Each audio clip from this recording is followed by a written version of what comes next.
Jika bumi adalah perempuan, maka hutan adalah nafasnya. Ketika hutan lebat, maka nafas panjang untuk keberlangsungan lingkungan hidup akan lestari. Daerah pesisir Kabupaten Langkat, Sumatera Utara yang berdekatan dengan industri listrik energi kotor batubara mulai beroperasi. Lingkungan hidup petani dan nelayan pun turut terancam. Namun perempuan tidak tinggal diam.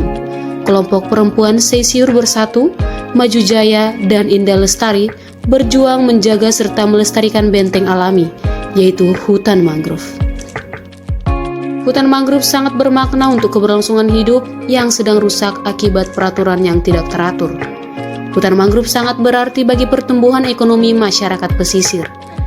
Menanam pohon bisa diartikan dengan bercinta dengan bumi.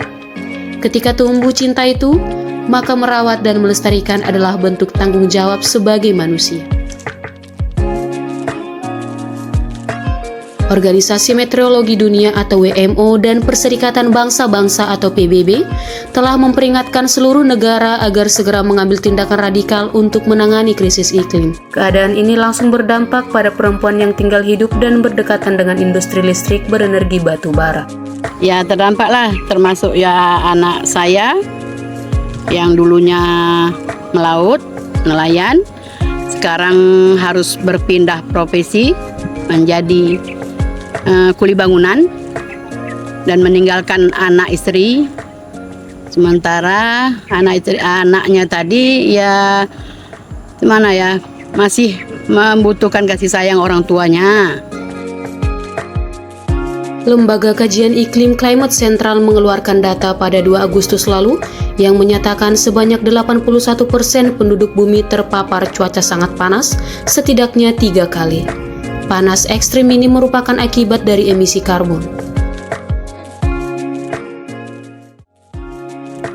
Data dari Badan Meteorologi, Klimatologi, dan Geofisika atau BMKG, suhu di negara Indonesia naik 1,3 sampai 1,5 derajat Celcius dibandingkan Juli tahun lalu.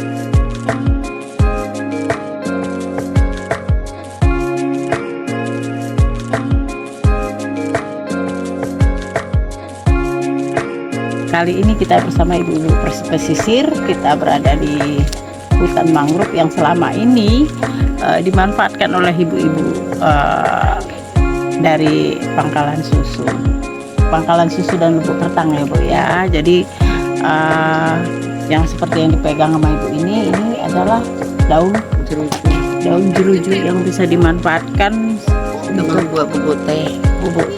Selain bubuk teh, kerupuk.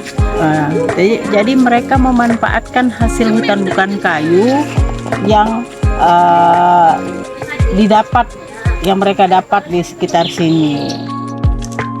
Ya ini teman-teman ya, inilah yang namakan pohon cingam ya. Inilah yang kami pakai semalam buat ekoprint tuh. Daunnya ini kami petik untuk membuat ekoprint, bikin pewarna pakaian.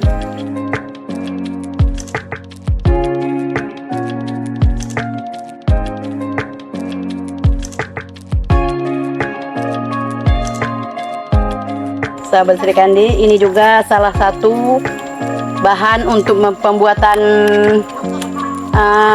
ekoprint. Untuk pewarnanya juga, inilah dia, namanya daun jeruju. Bisa juga dibikin bahan makanan seperti membuat kerupuk, kemudian membuat kue bawang, bisa juga ini. Namanya daun jeruju.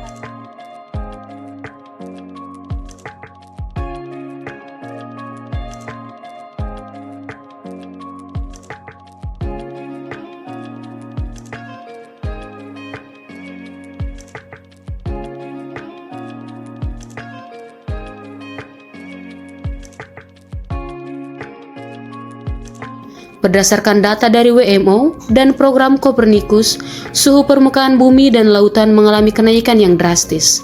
Selama 23 hari pertama di bulan Juli 2023, rata-rata suhu permukaan mencapai 16,95 derajat Celcius, melebihi catatan suhu tertinggi global pada Juli 2019 sebesar 16,63 derajat Celcius.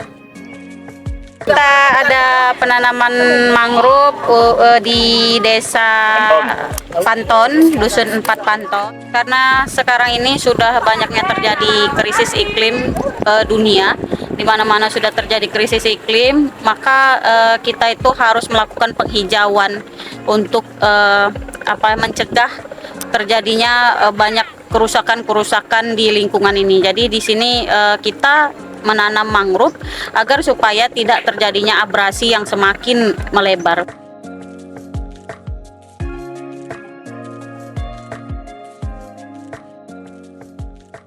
Mengingat bumi telah memasuki tahap mendidih, sehingga perubahan iklim semakin cepat dan kelompok pertama yang terdampak krisis iklim adalah perempuan, anak-anak, lansia, hingga orang dengan penyakit kronis.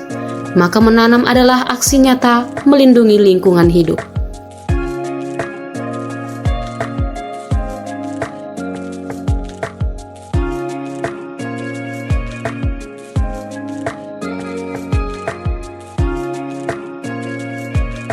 Mbak Ija, ini mangrove yang ditanam itu ya? Ya, yang kita tanam hari itu. Sudah dari tahun berapa kita lakukan? Mulai penanaman kita dari tahun 2019 di daerah pesisir pantai timur Langkat. Mbak Ija masih ingat nggak udah berapa batang udah kita menanam ini kira-kira ini sepanjang Kira pesisir Langkat? 75.000 gitu. 75.000 batang. Batang. Kita nggak pakai polybed ya? Ya. Ini ya ditanamkan di cucuk. Tapi memang ada juga awal-awalnya yang pakai polybed, yang udah ada di belakang kita yang udah besar. Ini kita nanam pakai polybed, yang udah di polybed, yang udah segini tingginya. Ya. Tapi ini sebagian juga Sebagian pakai polybed juga ya? Yang sana sebagian pakai polybed, kemudian ada juga yang kita cucuk langsung. Langsung. Kita rencana masih akan melakukan penanaman lagi tuh? Ya rencananya memang masih ada lagi. Kalau masih ada lahan yang bisa kita tanami lagi. Kita tanam. Masih banyak nih lahan-lahan yang kosong ya kan? Lahan kritis ya. Ya memang harus kita jaga karena mangrove adalah benteng alami untuk pertahanan dari abrasi maupun pencemaran udara yang bisa kita lihat di belakang kita itu ada cerobong PLTU yang luar biasa. Itu sih.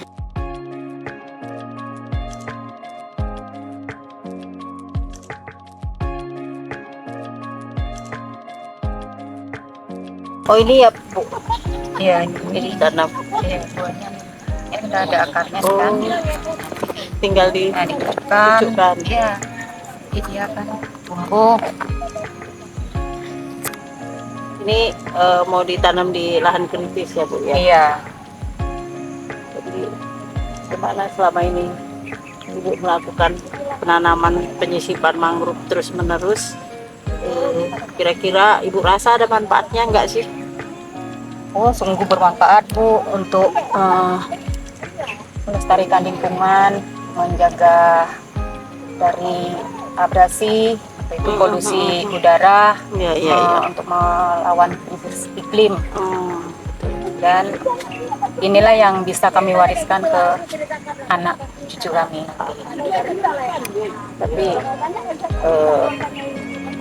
Tapi pernah nggak berpikir untuk sudahlah berhenti saja karena kita capek juga nanam, tapi terus ada aja yang menebangi? Pernah nggak berpikir? Enggak sih, malahan kami kalau bisa maksudnya yuk ditanam, disisip gitu ya kan. Cuman ya kalau bisa ya sama-sama kita jaga gitu ya kan, jangan sampai ditebang lagi sama orang yang bertanggung jawab. Perempuan yang tinggal hidup berdampingan dengan industri kotor batu bara telah menyadari pentingnya menyuarakan ini kepada orang-orang yang tidak langsung merasakan dampak mengerikan dari pembangkit listrik berenergi batu bara. Perjuangan perempuan pesisir menjaga hutan mangrove ini pun mendapat perhatian dari seorang akademisi, juga sosiolog asal Sumatera Utara, sehingga membuatnya memberikan pandangan terkait situasi yang terjadi. Perempuan yang paling punya kepentingan atas kerusakan lingkungan. Dampak yang paling besar atas kerusakan lingkungan, terutama kemiskinan, itu dialami paling parah oleh perempuan. Karena peran perempuan dalam struktur masyarakat kita yang masih terdomestifikasi, terutama pengelolaan keuangan rumah tangga, segala fungsi di domestik di rumah tangga itu dibebankan pada perempuan, maka perempuan yang akhirnya paling menderita atas kerusakan lingkungan. Karena apa? Kerusakan lingkungan ini merusak fungsi-fungsi ekonomi yang ada di dalam masyarakat, terutama masyarakat agraris dan masyarakat pesisir. Perempuan itu harus juga punya hak atas tanah gitu. Nah, seringkali memang kapitalisasi terhadap tanah ini, masalah agraria ini kemudian menyebabkan akses perempuan sangat terbatas terhadap tanah. Akhirnya apa? Akhirnya perempuan nggak punya akses terhadap ekonomi, terutama perempuan petani. Dan kemudian belum lagi bila terjadi tumpang tindih antara kepentingan oknum pemerintah dengan oknum kapitalis, misalnya pengusaha begitu, yang kemudian membuat birokrasi itu terjadi di bawah meja. Ini dampaknya paling dirugikan adalah masyarakat paling miskin yang tidak punya akses terhadap akses hukum terutama, sehingga mereka sulit memperjuangkan hak-haknya bila terjadi intimidasi dan perampasan atas hak tanah.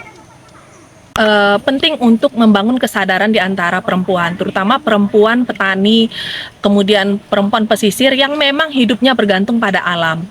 Jadi kesadaran ini penting dibangun agar kemudian perempuan bisa membuat serikat, membangun solidaritas sehingga mampu memobilisasi aspirasinya, terutama aspirasi perempuan untuk mendapatkan hak-hak atas tanah tadi, gitu.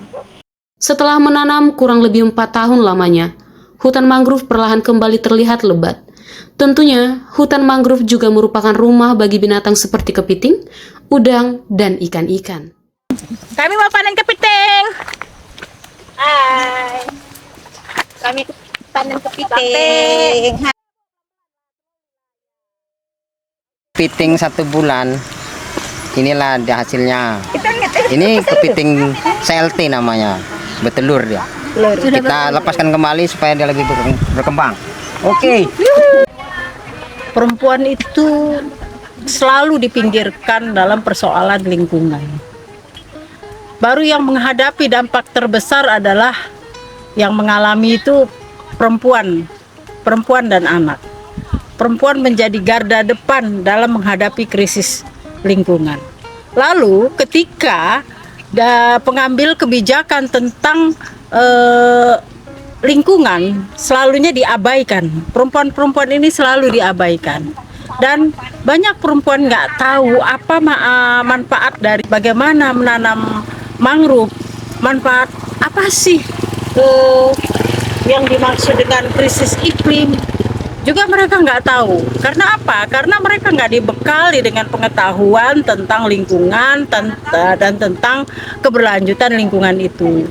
Jadi sehingga disitulah kita melalui Sri Kandi Lestari, saya ingin perempuan-perempuan ini menjadi garda depan dalam merehabilitasi lingkungan. Mereka harus tahu apa yang dampak terbesar yang akan mereka hadapi dan sama-sama untuk mengatasi itu semua.